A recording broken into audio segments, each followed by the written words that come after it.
तो कल last class में अपन ने अध्यारोपण का सिद्धांत पढ़ा था और उस पर एक आंकिक प्रश्न भी किया था। उसी तरह का आज एक और आंकिक प्रश्न करते हैं, फिर बाकी के क्वेश्चन अपन फिजिकल क्लास में करेंगे। ठीक है, तो अभी एक और अच्छा सा क्वेश्चन है तो उसे और आपका क्लियर हो जाएगा अध्यारोपण का सिद्धांत, फिर आगे अपन बढ़ेंगे। तो एक और क्वेश्चन लेते हैं अपन, क्वेश्चन को पढ़िएगा। Q मान के 4 समान बिंदु आवेश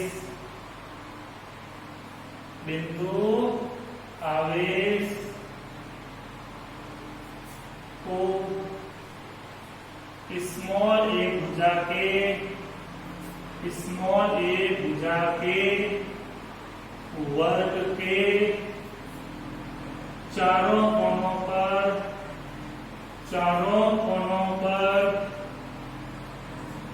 रखा गया है तब प्रत्येक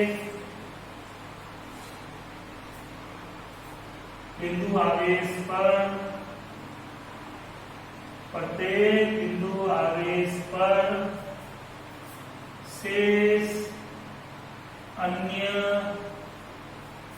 बिंदु आवेशों के कारण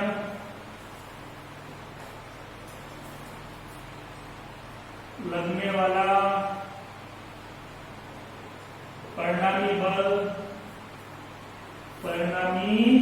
बल ज्ञात कीजिए। बहुत अच्छा सवाल है, प्रश्न को पढ़िए। Q मान के 4 बिंदु आवेश दिए हुए हैं, स्मॉल ए भुजा के वर्ग के कोनों पर रखे हुए हैं और एक आवेश पर शेष 3 अन्य आवेशों के कारण लगने वाला परिणामी बल ज्ञात कीजिए। इसको इस डायग्राम से समझ लेते हैं। ये देखिए वर्ग हो गया, नाम दे देते हैं इसको A, B, C और D। यहाँ पे बिंदु आवेश रखा हुआ है, यहाँ पे बिंदु आवेश रखा हुआ है, यहाँ पे भी बिंदु आवेश रखा हुआ है और यहाँ पे भी स्मॉल q आवेश रखा हुआ है। अब इन और ये वर्ग की भुजा की दे रखी है आपको, ये वर्ग की 4 भुजाएं बराबर होती है, ये भी है, ये भी है, ये भी है और ये भी है, सब ये ही है। अब इस प्रश्न में अपना को पूछा गया है कि इनमें से कोई भी एक आवेश ले लो, उस आवेश पर बाकी वाले आवेशों के कारण कितना बल लगेगा। तो अपन बी बिंदु पर बात कर लेते हैं कि यहाँ पर आवेश पर कुल कितना बल लगेगा। इस आवेश से देखो, इसके कारण भी बल लगेगा, इसके कारण भी बल लगेगा और इसके कारण भी बल लगेगा। क्लियर। अब अध्यारोपण का सिद्धांत कहता है किसी बिंदु आवेश पर लगने वाला परिणामी बल अन्य सभी आवेशों के कारण लगने वाले अलग अलग बलों के सदिश योग के बराबर होता है। तो अपन ये भी बल निकालेंगे, ये भी बल निकालेंगे, ये भी बल निकालेंगे और तीनों का क्या करेंगे, सदिश योग। क्या करेंगे, सदिश योग करेंगे। दिशा का ध्यान रखना अति आवश्यक है। तो देखिए, इस Q के कारण इस पे जो बल लगेगा उसकी दिशा इधर मिलेगी, F और B पर लग रहा है, A के कारण लग रहा है, इसलिए मैंने लिख दिया इसको F। कुछ भी अपन नामांकन कर सकते हैं, जो अच्छा लगे उसके हिसाब से अपन इनका नामांकन कर सकते हैं। इस C बिंदु पर रखे हुए Q के कारण इस पे बल लगेगा और उसकी दिशा ऐसे हो जाएगी FBC। और देखिए इस D के कारण जो बल लगेगा बिंदु D पर, उसकी दिशा ऐसे हो जाएगी FBD। अब अपन इन तीनों बलों की गणना करेंगे। तो यहाँ पे देखो, दो आवेश दिए में बीच की दूरी है, तो बल निकालने के लिए किसका उपयोग करेंगे? कूलॉम के नियम का। F बराबर K Q1 Q2 upon R²। इन दो में कुछ स्थिति आपके पास दूरी है, यहाँ पे अपने पास में ये दूरी नहीं है, तो अपन क्या करते हैं, इसमें एक त्रिभुज ले लेते हैं। वर्ग का प्रत्येक कोण 90 डिग्री होता है, ये भी समकोण त्रिभुज है, ये भी समकोण त्रिभुज है। यहाँ समकोण त्रिभुज में क्या चाहिए, इसमें लगाओ पाइथागोरस प्रमेय लगा करके अपन क्या करेंगे, इस भुजा का मान निकालेंगे। पहले ये भुजा आके फिर बल आ जाएगा, और बल आने के बाद में अपन देखो सदिश योग करेंगे। तो कोई भी त्रिभुज ले लेता हूं मैं, ये BCD ले लेते हैं अपन, समकोण त्रिभुज BCD में पाइथागोरस प्रमेय से, पाइथागोरस प्रमेय से क्या होता है? पाइथागोरस प्रमेय, कर्ण स्क्वायर बराबर लंब स्क्वायर प्लस आधार स्क्वायर।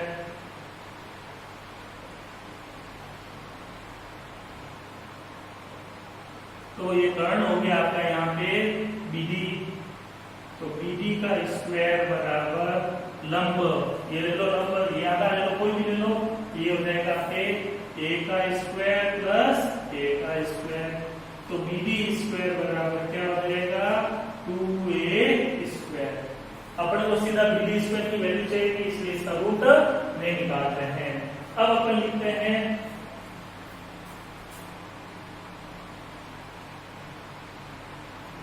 बिंदु A पर स्थित आवेश के कारण, आवेश के कारण बिंदु B पर स्थित आवेश पर लगने वाला बल, लगने वाला बल, इसको अपन FBA कहेंगे। FBA बराबर क्या हो जाएगा? देखो A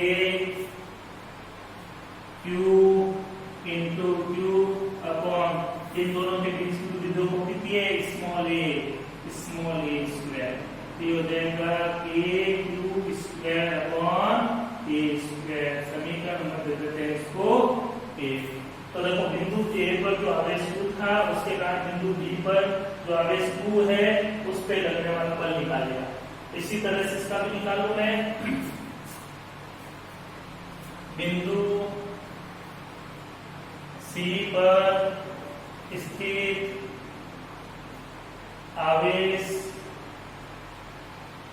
Q के कारण बिंदु B पर स्थित आवेश Q पर लगने वाला बल, लगने वाला बल, इसको अपन F को BC लिख देते हैं। B के लग रहा है C बड़े आवेश के कारण, तो यहाँ पे हो जाएगा K Q1 की जगह Q, Q2 की जगह Q अपॉन R², बीच की दूरी A का स्क्वायर। ये भी हो जाएगा KQ square upon A square. समीकरण नंबर दे देते हैं इसको 2। इसी तरह से इसके कारण निकालते हैं अपन। बिंदु D पर स्थित आवेश Q के कारण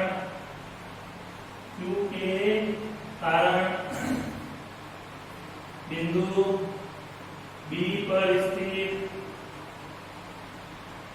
आवेश Q पर लगने वाला बल F BD सदिश बराबर K इंटू Q अपॉन इनके बीच की दूरी का स्क्वायर। ये बीच की दूरी आपके पास में क्या रहती है, जब निकालोगे तो √2a आ गया।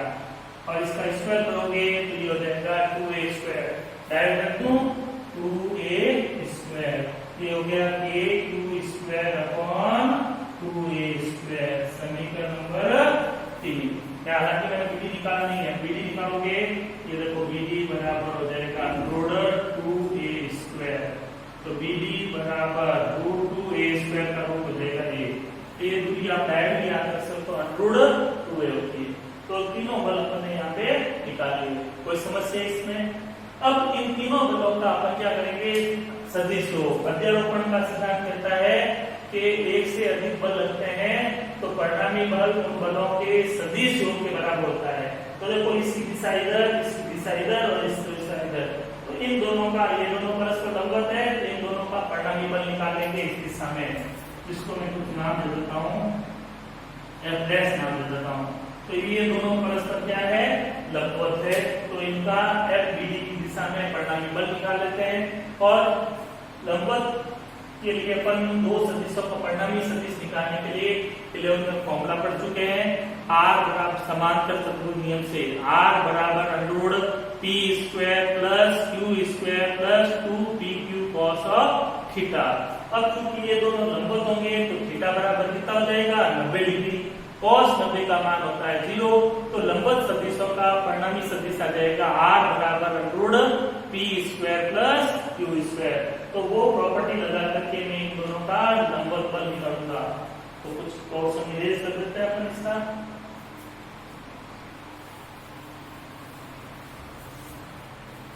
अब इनकी जरूरत पड़ेगी नहीं, ये वाला संदेश कर देते हैं अपन।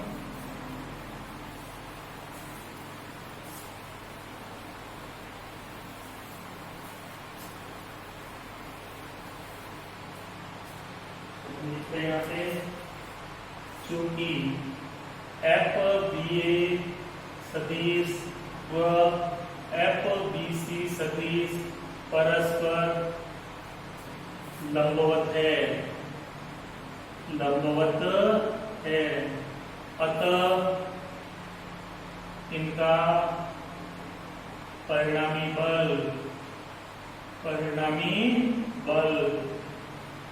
F डैश बराबर अंडररूट FBA का स्क्वायर प्लस FBC का स्क्वायर। अब देखो FBA बराबर क्या है, FBC बराबर KQ square upon A square. देखो FBA और FBC देखो दोनों बराबर है, इनकी जगह पकड़ देते हैं, तो F डैश बराबर ऐसे लिख सकता हूँ FBA का स्क्वायर प्लस FBA का स्क्वायर। FBC की जगह ये लिख सकते हैं, तो F डैश बराबर क्या हो जाएगा, अंडररूट 2FBA का स्क्वायर। 2 का रूट होता नहीं है तो अंडररूट 2, इसका स्क्वायर होता है तो इसको लिख देता हूँ, स्क्वायर का रूट होते ही स्क्वायर हट जाएगा, FBA आ जाएगा। अब FBA का मान रख देते हैं अपन यहाँ पे,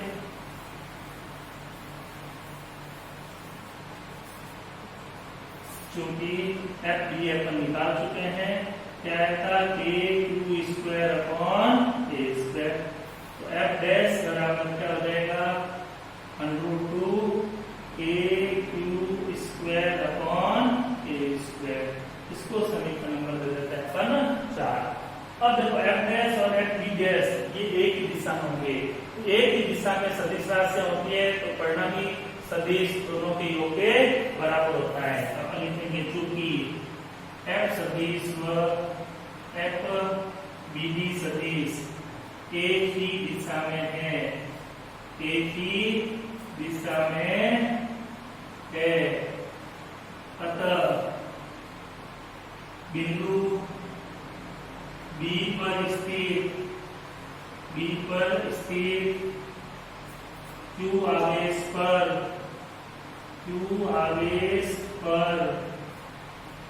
कहते हैं लगने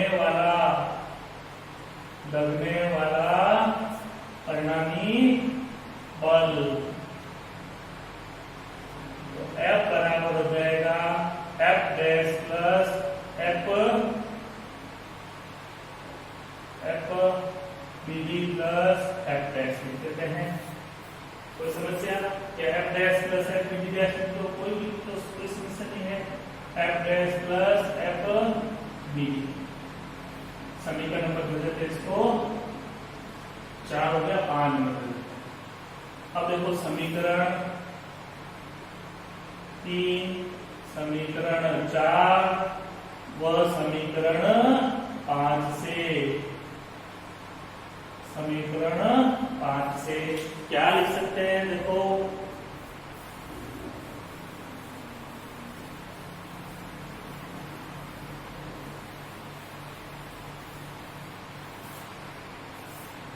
तो क्या हो जाएगा? देखो f बराबर √2 a²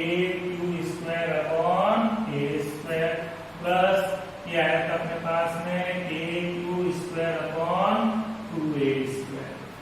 कॉमन आ रहा, कॉमन ले लें, a²/a²। यहाँ से बचेगा √2 प्लस यहाँ से बचेगा 1/2। ये भी यहाँ से लिख सकते हो, पीछे न्यूट्रल लिख देना। ऐसे लेना चाहो तो ले सकते हैं a²/a²। ऐसे में रहेगा 2, ये हो जाएगा 2 प्लस 1। इसको लिख सकते हैं बराबर a²/2a², 2√2 प्लस 1 न्यूटन। तो ये अध्यारोपण के सिद्धांत से एक अच्छा क्वेश्चन था, अच्छे से कीजिएगा। ऐसे बहुत सारे सवाल अपन आगे डिस्कस करेंगे, प्रैक्टिस करेंगे, कोई प्रॉब्लम? अब अपन इससे आगे टॉपिक लेते हैं परावैद्युतांक। परावैद्युतांक, आपेक्षिक विद्युतशीलता, आपेक्षिक विद्युतशीलता, विशिष्ट परावैद्युतता। इंपॉर्टेंट टॉपिक है, छोटा सा टॉपिक है, अच्छा टॉपिक है।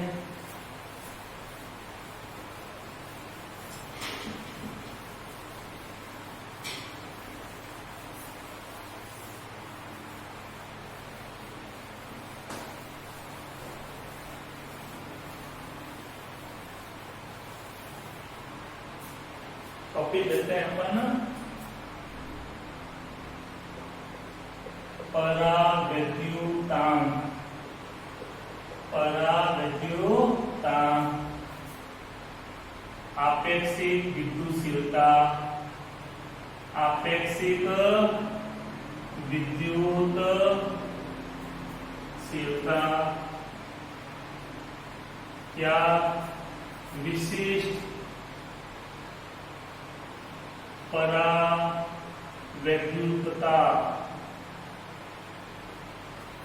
Dielectric constant.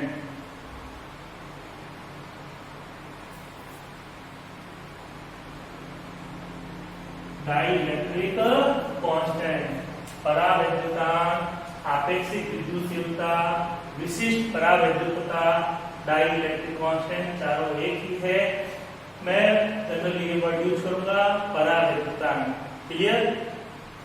अब अपन ने देखा था निर्वात में 2 आवेशों के मध्य बल देखा अपन ने, फिर अपन ने माध्यम में भी 2 आवेशों के मध्य बल देखा था, और एक क्वेश्चन भी किया था कि निर्वात की जगह अगर अपन माध्यम रख दें तो आवेशों के मध्य बल पर क्या प्रभाव पड़ेगा। तब अपन ने देखा था कि माध्यम की उपस्थिति में बल निर्वात की उपस्थिति में बल से कम हो जाता है। निर्वात या वायु में 2 आवेशों के मध्य बल सर्वाधिक होता है। अब उसके बीच में अगर अपन कुचालक माध्यम भर देते हैं तो बल का मान कम हो जाता है, और सुचालक माध्यम भर देते हैं तो बल का मान 0 हो जाता है। तो कुल मिलाकर माध्यम की उपस्थिति में बल का मान, आवेशों के मध्य बल का मान निर्वात की तुलना में कम हो जाता है। तो माध्यम की उपस्थिति में आवेशों के मध्य विद्युत बल निर्वात की उपस्थिति में आवेशों के मध्य बल से कितना कम हो जाता है, कितना गुना कम हो जाता है, वो कहलाता है परावैद्युतांक, आपेक्षिक विद्युतशीलता, विशिष्ट परावैद्युतता, इंग्लिश में कहते हैं डाइइलेक्ट्रिक कांस्टेंट। क्लियर? ठीक है। तो अपन इसको परिभाषा में इस तरह से कहेंगे कि निर्वात की उपस्थिति में दो आवेशों के मध्य विद्युत बल और माध्यम की उपस्थिति में उन्हीं दो आवेशों के मध्य विद्युत बल के अनुपात को परावैद्युतांक कहेंगे। ठीक है, आगे इसकी एक और डेफिनेशन अपन पढ़ाएंगे। तो अभी पहले डेफिनेशन लिख लेते हैं।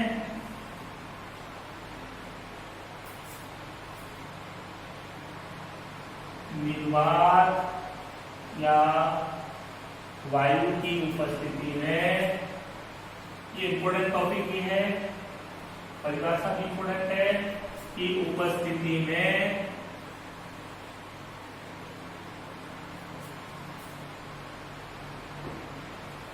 दो आवेशों के मध्य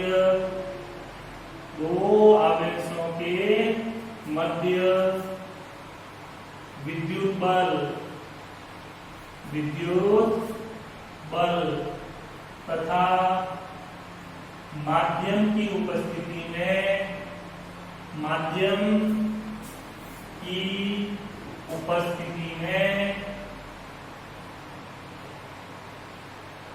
उन्हीं दो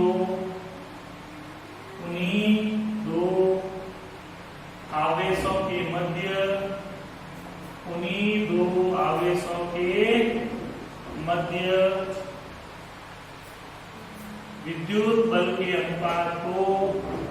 विद्युत बल के अनुपात को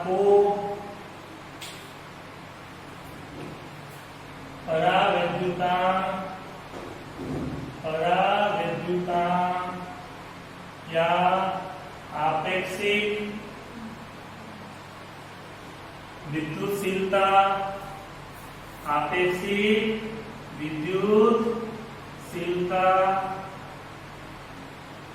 या विशिष्ट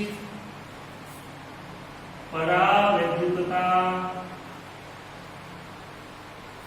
कहते हैं। इसे अपसरण R से प्रदर्शित करते हैं।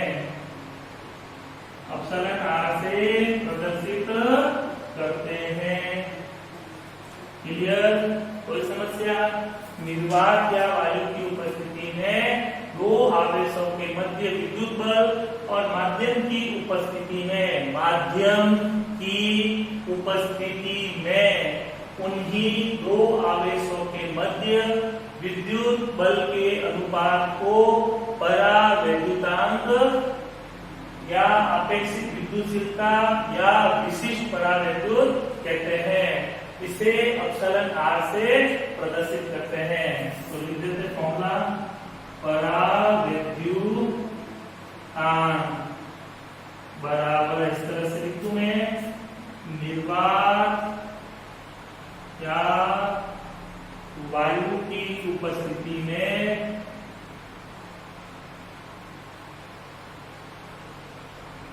दो आवेशों के मध्य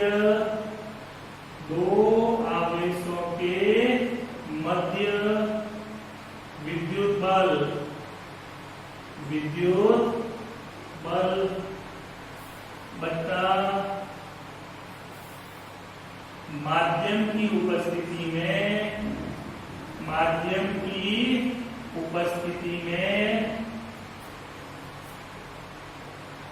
उन्हीं दो आवेशों के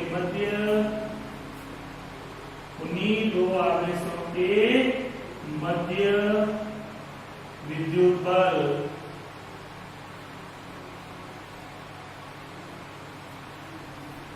ये फॉर्मूला लगेगा इसका। इसको अपन इस तरह से लिख सकते हैं, अपसरण R बराबर, अब देखो निर्वात की उपस्थिति में क्या बल होता है, 1/4 पाई अपसरण not Q1 Q2 upon R square upon माध्यम की उपस्थिति में 1/4 पाई अपसरण Q1 Q2 upon R square. अब देखो इस टर्म से ये टर्म तो कैंसिल हो जाएगी, फाइनल क्या बचेगा, 1/4 पाई अपसरण नॉट बट्टे में बचेगी, इसको उलट के लिखते हैं 4 पाई एप्सिलॉन अपॉन 1। 4 से 4 गया, पाई से पाई गया, तो फाइनली क्या गया, एप्सिलॉन r बराबर epsilon upon epsilon not. Epsilon r बराबर epsilon upon epsilon not, important formula है, इसको याद रखिए। और यहां से एक और परिभाषा बनती है परावैद्युतांक की, माध्यम की विद्युतशीलता। एप्सिलॉन क्या होती है, माध्यम की विद्युतशीलता, एप्सिलॉन नॉट निर्वात की विद्युतशीलता। तो माध्यम की विद्युतशीलता और निर्वात की विद्युतशीलता के अनुपात को भी परावैद्युतांक कह सकते हैं। किस परिभाषा, माध्यम की विद्युतशीलता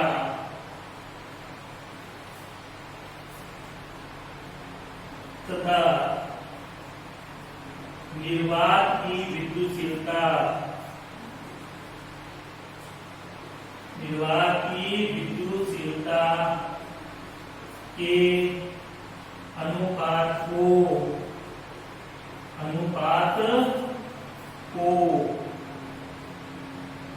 परावैद्युतांक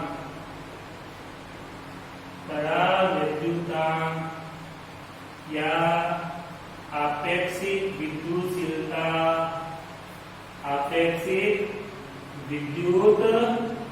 या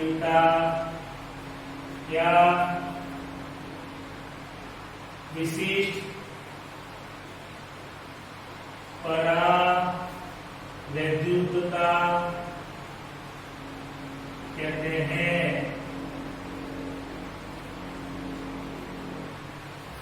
माध्यम की विद्युतशीलता तथा निर्वात की विद्युतशीलता के अनुपात को परावैद्युतांक, आपेक्षिक विद्युतशीलता या विशिष्ट परावैद्युतता कहते हैं। यहाँ से फॉर्मूला और याद रखिए, काम आएगा, एप्सिलॉन बराबर epsilon not epsilon r, epsilon बराबर एप्सिलॉन नॉट एप्सिलॉन r। कई जगह पर इस फॉर्मूले को यूज करेंगे, एप्सिलॉन बराबर epsilon not epsilon r। Clear सबको, कोई प्रॉब्लम नहीं। अब देखो, इसका मात्रक होता है कूलाम स्क्वायर पर मीटर मीटर स्क्वायर, इसका भी मात्रक होता है कूलाम स्क्वायर पर मीटर मीटर स्क्वायर। तो दोनों के मात्रक एक दूसरे से कैंसिल हो जाएंगे, तो एप्सिलॉन r जो होता है वो मात्रकहीन और विमाहीन राशि होती है। कुछ इंपॉर्टेंट चीजें लिखते हैं इसके बारे में, नोट लगा के लिख लेना। नंबर 1, एप्सिलॉन r एक मात्रकहीन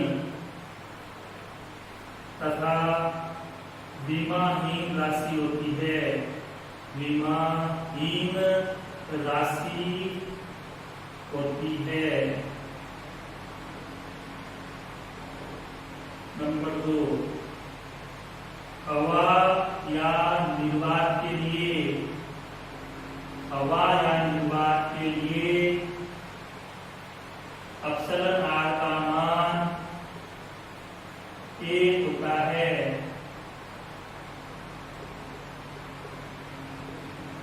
हवा या निर्वात के लिए एप्सिलॉन r का मान 1 होता है। हवा के लिए 1.00059 होता है, लेकिन इसको 1 ही मानते हैं। हवा या निर्वात के लिए कोई भी गैस जैसे ऑक्सीजन, नाइट्रोजन, उसके लिए भी इसका मान कितना होता है, 1। माध्यम के लिए एप्सिलॉन r का मान सदैव 1 से अधिक होता है। ये वेरी मोस्ट इंपोर्टेंट चीज है, आगे कई प्रश्नों में हम इसको यूज करेंगे। अर्थात epsilon r is greater than 1। माध्यम के लिए एप्सिलॉन r का मान हमेशा 1 से अधिक होता है। आसुत जल के लिए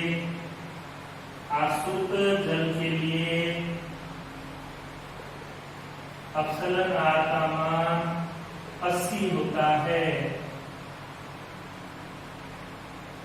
आसुत जल के लिए इसका मान कितना होता है, 80। सुचालक या धातु जलतपन धातुओं जैसे सोना, चांदी, तांबा, पीतल आदि के लिए अपसलन आर का मान अनंत इंफिनिटी होता है। बहुत अच्छी चीज है, इसमें मिलते हैं इससे सोना, चांदी, तांबा, पीतल, कोई भी सुचालक धातु है उसके लिए अपसलन आर का मान कितना होता है? अनंत होता है। हवा या दीवार के लिए इसका मान 1 होता है। माध्यम के लिए इसका मान हमेशा 1 से अधिक होता है। तो बहुत अच्छा टॉपिक है, इसको अच्छे से आज याद कीजिएगा, समझिएगा। कल इसके अपन आंतरिक प्रश्न करेंगे। तो यहाँ पर जो क्वेश्चन बनते हैं मैं बता देता हूँ। पहला क्वेश्चन बनता है परावैद्युतांक किसे कहते हैं, या अपेक्षित विद्युतशीलता किसे कहते हैं, परावैद्युतांक को परिभाषित कीजिए। दूसरा आपसे पूछा जा सकता है अपसरण आर का मात्रा क्या होता है या विमा क्या होता है। ये मात्रहीन और विमाहीन राशि होती है। फिर इनकी ये वैल्यूज पूछी जा सकती है, पूछी भी गई है। चांदी के लिए परावैद्युतांक का मान कितना होता है, अनंत। तांबे के लिए पूछी गई है, ठीक है। बाकी ये न्यूमेरिकल में काम आते हैं। तो क्लियर ये टॉपिक, ठीक है। Thank you for watching this video. Good day.